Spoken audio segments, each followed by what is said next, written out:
Una pregunta para ampliar la mirada. Diálogos entre disciplinas para descubrir el mundo. Con vos que estás ahí, en tu casa, en las aulas, con los y las docentes. Nuevas formas de conocer, otros modos de aprender. Seguimos educando.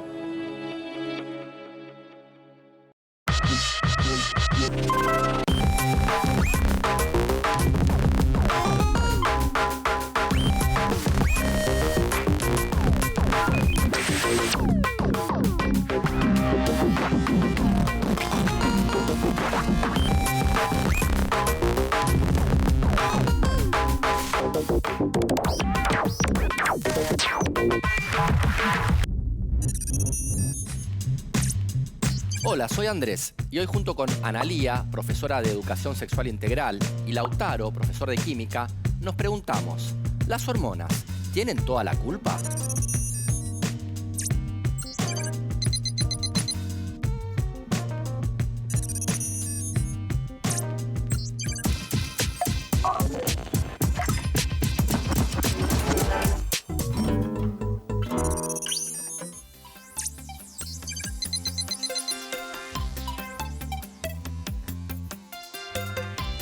Creo que en la pubertad experimenté cambios como un crecimiento importante en altura, aparición de acné, de vellos, aumento en las mamas y en las caderas, entre otras cosas.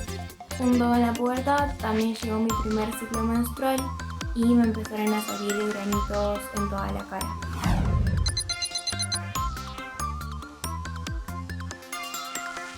Bien lo controla el pediatra, creo que también participa un poco el endocrinólogo.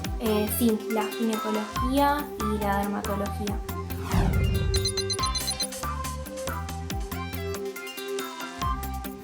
Yo creo que sí, pero en algunos lugares sé que te exigen la presencia de un adulto si sos menor de 18. Sí, a partir de los 16 años los adolescentes ya pueden ir solos al médico.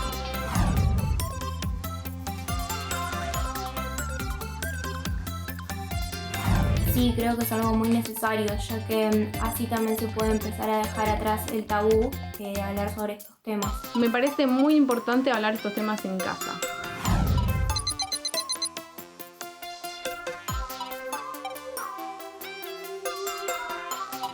Y creo que es fundamental recibir este tipo de educación en la escuela.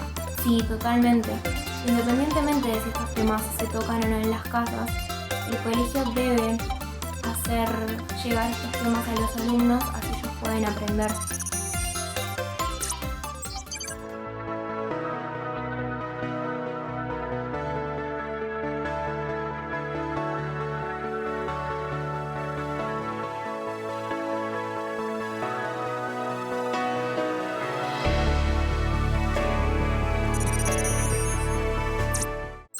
¿Qué son las hormonas? ¿Qué funciones tienen en nuestro cuerpo? ¿Dónde y cómo se fabrican? ¿De qué son responsables? ¿Los cambios hormonales nos afectan solo a las mujeres? ¿Qué es el ciclo menstrual y por qué tiene tantas asociaciones negativas?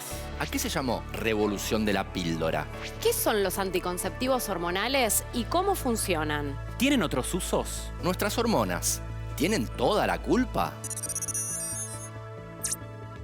Bueno, Lauti, ¿qué son las hormonas? Bueno, pará. Ahora lo explicamos. Las células se comunican entre sí mediante señales químicas. Porque se comunican por celular.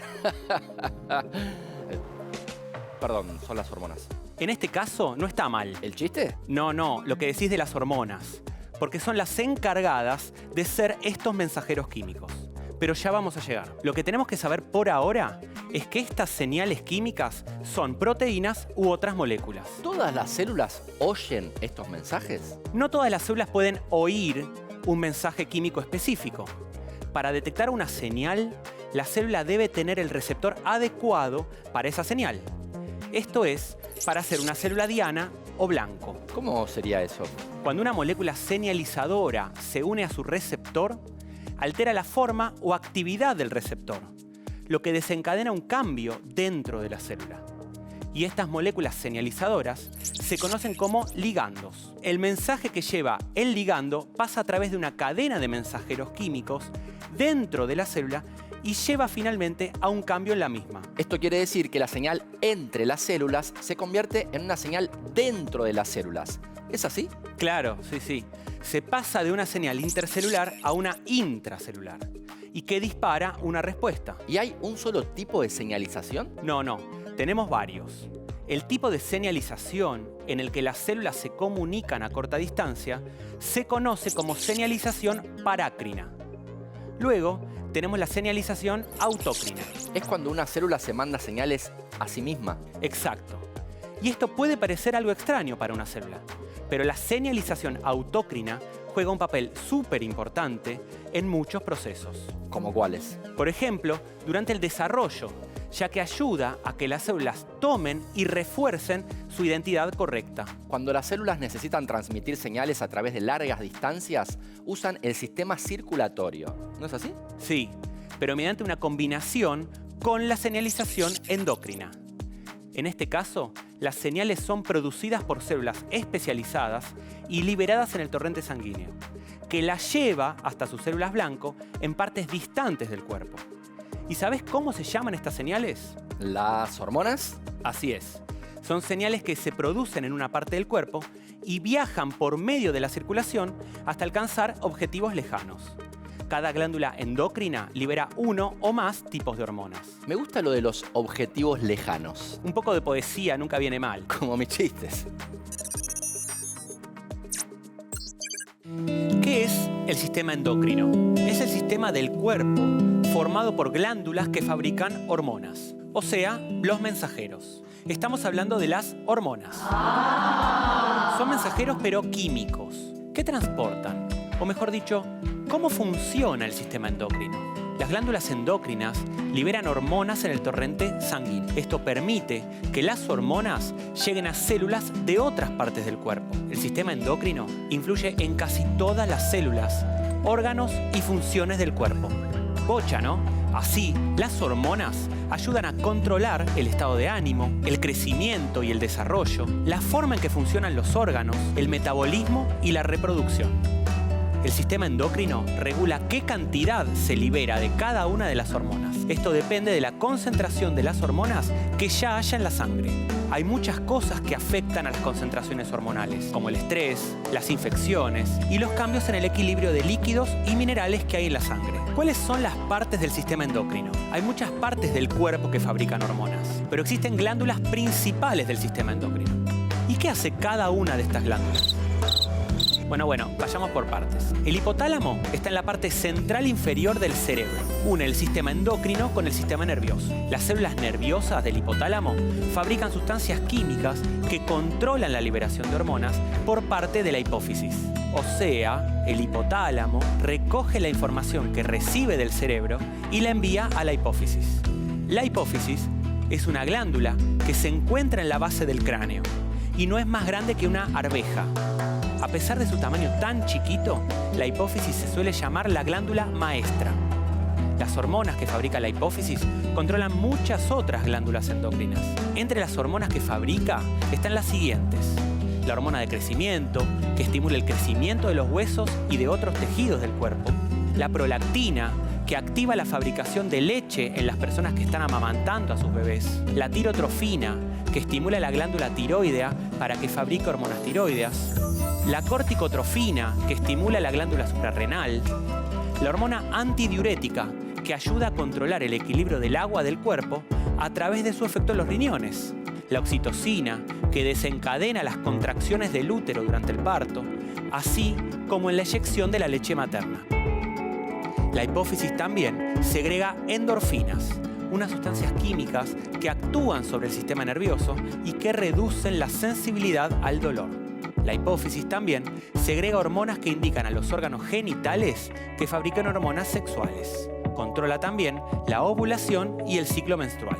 La glándula tiroidea está en la parte baja y anterior del cuello. Tiene forma de monio o de mariposa. Fabrica las hormonas tiroideas, tiroxina y triiodotironina, que controlan la velocidad con que las células queman el combustible que procede de los alimentos para obtener energía. Las glándulas paratiroideas son 4 glándulas muy chiquititas, unidas a la glándula tiroidea, que funcionan en conjunto.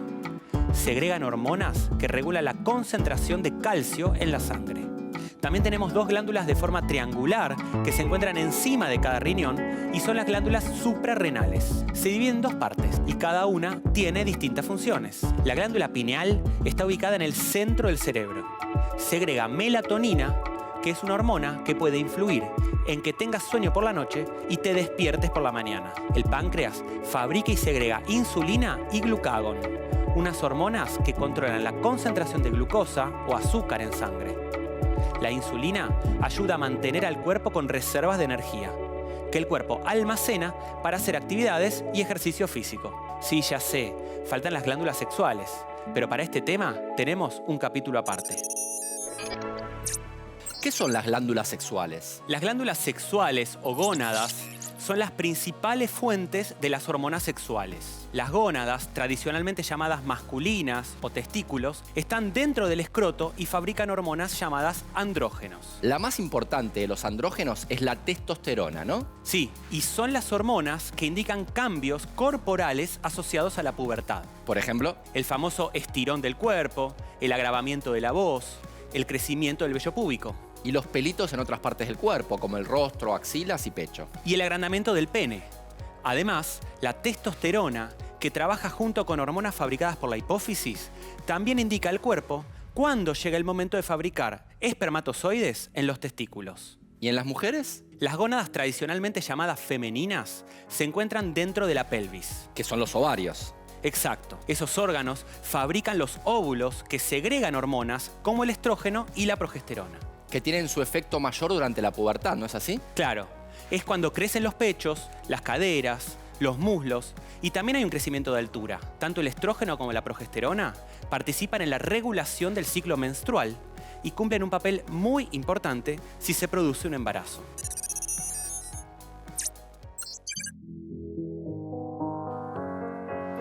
¿Qué es el sistema genital masculino?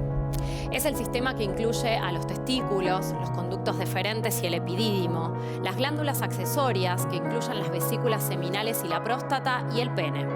Durante la madurez sexual, los testículos fabrican y almacenan millones y millones de espermatozoides. Los testículos también forman parte del sistema endocrino porque fabrican hormonas como la testosterona. ¿Qué son los caracteres sexuales secundarios? Son aquellos signos físicos y fisiológicos de madurez sexual que distinguen entre los sexos de una especie, pero no son directamente parte del sistema genital, por lo que no incluyen los órganos sexuales, siendo distintos de las características sexuales primarias. La aparición de estos rasgos se estimula por la producción hormonal que está determinada por el código genético. Se considera que la adolescencia comienza con la incipiente aparición de los caracteres sexuales y termina al finalizar el ciclo de crecimiento. Por el contrario, los cambios que ocurren hacia el establecimiento de las características sexuales secundarias no se establecen en un mismo momento, sino que siguen una secuencia progresiva. Los caracteres sexuales masculinos entonces son el desarrollo de mayor fuerza física y masa muscular, el incremento de la estatura, la presencia de vello facial más grueso y en distintas partes del cuerpo, el tórax y los hombros se vuelven más anchos, engrosamiento de la voz, alargamiento y aumento del grosor del pene, cabeza ósea y esqueleto más pesados.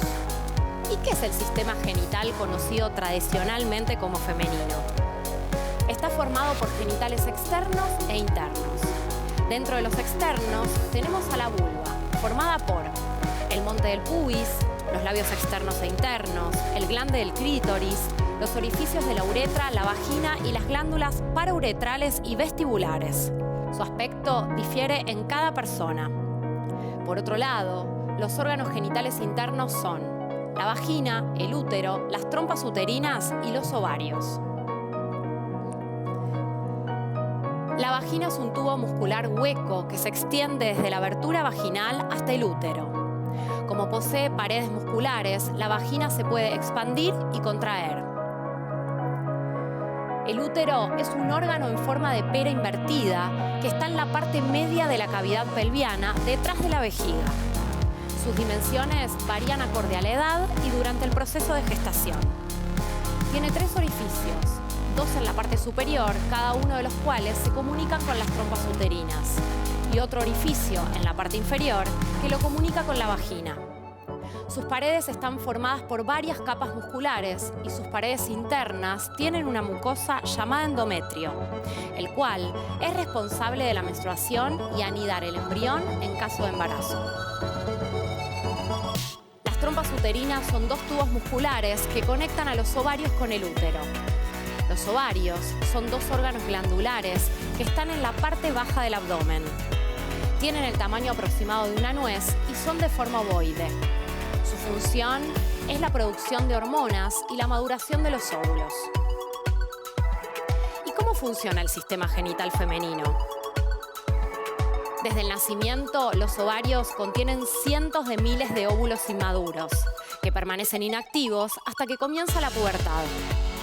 En la pubertad, la glándula hipófisis, ubicada en la parte central del cerebro, comienza a segregar hormonas que estimulan a los ovarios para producir las hormonas sexuales femeninas. Hacia el final de la pubertad, se comienzan a liberar óvulos como parte de un periodo mensual denominado ciclo menstrual. Aproximadamente una vez al mes, durante la ovulación, un ovario libera un óvulo que será alojado en la trompa uterina más cercana. Salvo que el óvulo se encuentre con un espermatozoide y ocurra la fecundación, vivirá aproximadamente 24 horas. Cuando no suceda la fecundación, los tejidos del revestimiento interno del útero, el endometrio, se desprenden conformando el flujo menstrual. El síndrome premenstrual puede incluir tanto síntomas físicos como emocionales, que se experimentan días previos al sangrado. Aunque no todas las personas los experimentan ni todas vivencian los síntomas del mismo modo. Algunos de esos síntomas son acné, hinchazón del abdomen, cansancio, dolor en la zona baja de la espalda, pechos sensibles o dolorosos a la palpación o dolores de cabeza. También algunas personas pueden sentir sensaciones anímicas diversas. Después de la menarca o primera menstruación, el cuerpo puede tardar 2 años en desarrollar ciclos menstruales regulares. En promedio, el ciclo menstrual de una persona adulta es de 28 días, pero puede variar de 23 a 35 días. La menstruación suele comenzar entre los 9 y los 13 años de edad y continúa hasta la menopausia alrededor de los 50 años. La mayoría de las menstruaciones duran entre 3 y 5 días. Es importante comprender que cada cuerpo es único y que no existe una normalidad universal.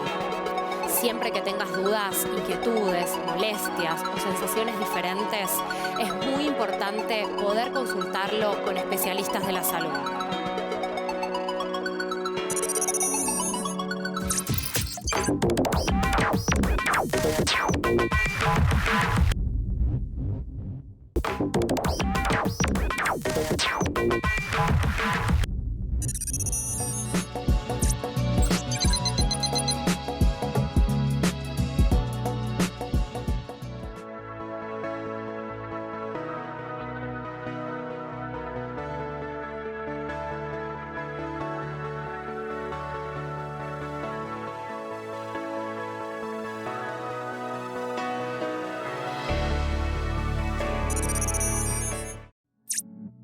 Hay distintos tipos de anticonceptivos, pero hay unos particulares que son los hormonales. Exacto. Mientras los otros métodos anticonceptivos no afectan al ciclo menstrual, los hormonales, en general, funcionan interrumpiéndolo.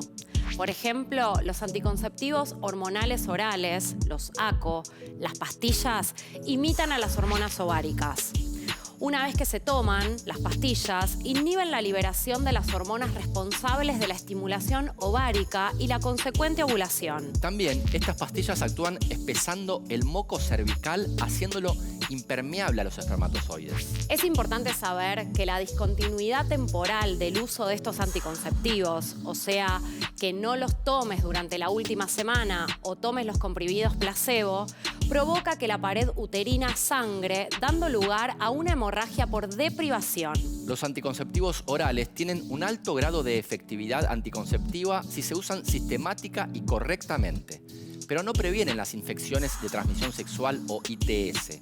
Para eso, siempre hay que usar preservativo. Existen anticonceptivos hormonales que solo tienen progesterona y otros combinados que contienen estrógenos y progesterona. Son muy variados en sus modos de aplicación y uso. ¿Cuáles son? Por ejemplo, pueden ser en forma de 21 o 28 comprimidos para tomar por vía oral todos los días. Inyectables de aplicación mensual, implantes con una duración de 2 años, en forma de parches y anillos que se cambian mensualmente. También están los sistemas intrauterinos o SIU, que tienen una efectividad muy elevada y una duración de 5 años aproximadamente. Recuerden que la administración o colocación de métodos hormonales regulares puede iniciarse o interrumpirse en cualquier momento, pero siempre es mejor hacerlo bajo la supervisión de una o un especialista de la salud. Porque no todos los cuerpos son iguales, reaccionan del mismo modo ni toleran por igual la administración de medicamentos hormonales. También existe un método anticonceptivo hormonal de emergencia. Es un método que forma parte del programa médico obligatorio garantizando su provisión en los hospitales públicos y centros de salud de todo el país. Pero, ¿para qué se usa? Fundamentalmente para prevenir un embarazo después de una relación sexual sin protección, cuando falló el método anticonceptivo, cuando se lo utilizó de manera incorrecta y en casos de violación. No es un método anticonceptivo regular. Hay que utilizarlo justamente como indica su nombre. En situaciones de emergencia. Siempre que tengas una duda, es mejor que consultes con una o un profesional de la salud para que pueda orientarte y recibir así la información para decidir cuál es el método anticonceptivo más adecuado para vos. Y recordá algo muy importante. Estos métodos anticonceptivos no previenen ninguna de las infecciones de transmisión sexual, por lo que, para evitarlas, hay que utilizar preservativo o el campo de látex siempre.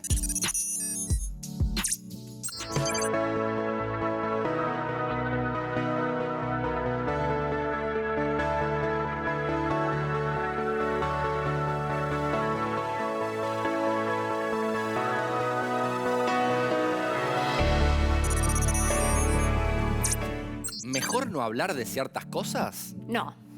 Siempre podemos y debemos hablar de estas cuestiones porque es un derecho de los y las adolescentes conocer cómo funciona su cuerpo, conocer sus órganos, sus funciones, sus procesos. Para esto, las y los adolescentes cuentan con la ley ESI, que les da derecho a recibir información clara, adecuada, actualizada y científicamente validada para que los ayude a cuidar mejor su cuerpo y su salud. ¿O no? Así es. Antes de la sanción de la ESI, cuando en las escuelas se hablaba de sexualidad, se remarcaba la palabra prevención. Esas capacitaciones se ocupaban de brindar información muy valiosa, pero desde un enfoque asociado al riesgo y al miedo como únicas herramientas preventivas. O sea, estaban centradas en todo lo malo que nos podía pasar si teníamos una vida sexual activa. Exacto. Pocas veces se hablaba sobre las cosas buenas que nos pasan cuando podemos decidir disfrutar de nuestra sexualidad con cuidado y con placer. Hoy vamos a conocer mejor otra ley que es muy importante, la Ley 25.673, que crea el Programa Nacional de Salud Sexual y Procreación Responsable, vigente desde el año 2003. Este programa tiene distintos objetivos. Disminuir la morbimortalidad materno-infantil. Prevenir embarazos no deseados. Promover la salud sexual en las y los adolescentes. Contribuir a la prevención y detección precoz de infecciones de transmisión sexual como el VIH y patologías genitales y mamarias. Garantizar a toda la población el acceso a la información, orientación, métodos y prestaciones de servicios referidos a la salud y procreación responsable. Potenciar la participación femenina en la toma de decisiones relativas a su salud sexual y procreación responsable. Y este programa tiene sus antecedentes, ¿no es así? Sí, es así.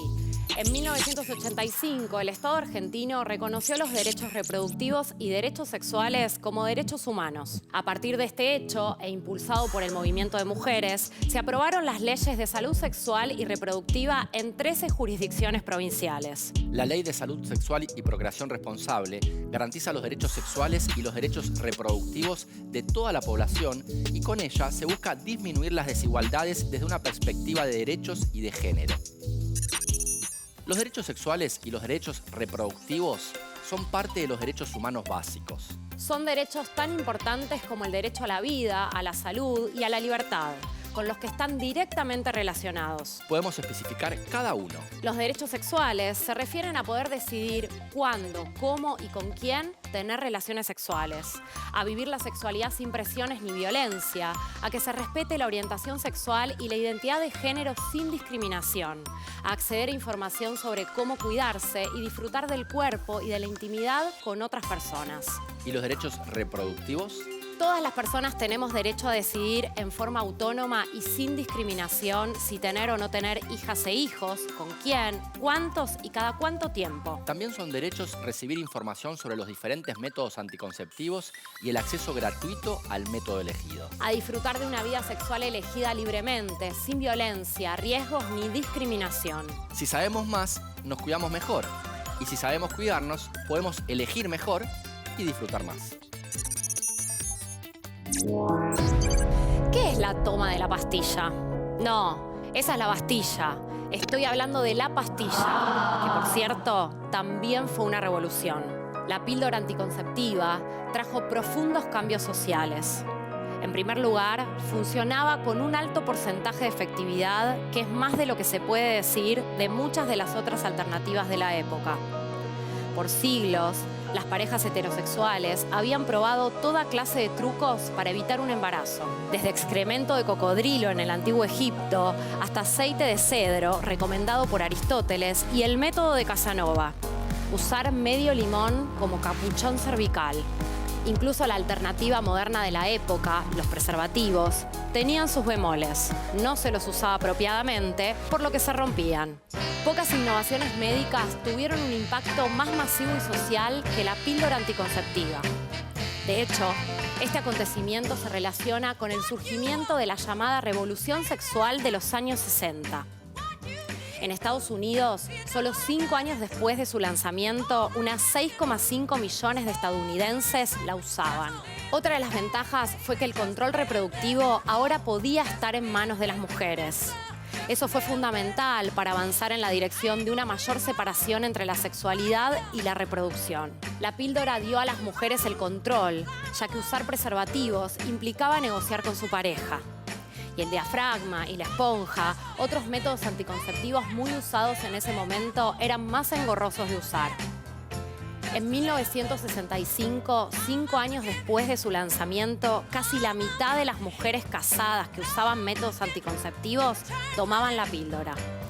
Para mediados de los 70, la píldora era lejos la forma más popular de control reproductivo entre las mujeres de 18 y 19 años de Estados Unidos. Si bien muchas mujeres ya estaban yendo a la universidad, la píldora logró también hacer que muchas de esas mujeres decidieran estudiar carreras tradicionalmente masculinas. La proporción de mujeres estudiando medicina y derecho aumentó y, consecuentemente, su presencia en esas profesiones poco después. Ahora que la píldora les había dado control de su fertilidad, podían invertir en sus carreras. La píldora cambió la dinámica. Las mujeres podían tener relaciones sexuales con un riesgo sustancialmente menor de quedar embarazadas. Además, alteró también el patrón del matrimonio. La gente dejó de casarse tan joven. ¿Para qué apurarse? Eso significó que incluso las mujeres que no usaban la píldora tampoco tenían que correr a casarse. Los bebés empezaron a llegar más tarde y en el momento en el que las mujeres escogían, lo que implicó que, al menos, tenían tiempo de establecer su carrera profesional. Por su parte, en nuestro país, la píldora anticonceptiva cumplió 60 años en el mercado y su circulación en diferentes ámbitos de Argentina. La investigación de Karina Felitti revela que la isla Maciel fue el primer lugar donde se incorporó la pastilla, que para algunas fue una imposición, pero para otras una liberación. Hoy hablamos mucho de nuestras hormonas. Conocimos cómo se producen y cuáles son. Distinguimos entre hormonas femeninas y masculinas. El ciclo menstrual y la anticoncepción hormonal. Conocimos más sobre nuestros derechos sexuales y reproductivos. La revolución de la píldora. Aprendimos sobre las feromonas. Pero al final, ¿las hormonas tienen la culpa de todo? De tus chistes, seguro que no, Andrés. Aunque la risa hace que liberemos endorfinas. Y mientras nos podamos reír, está todo bien. La del audio.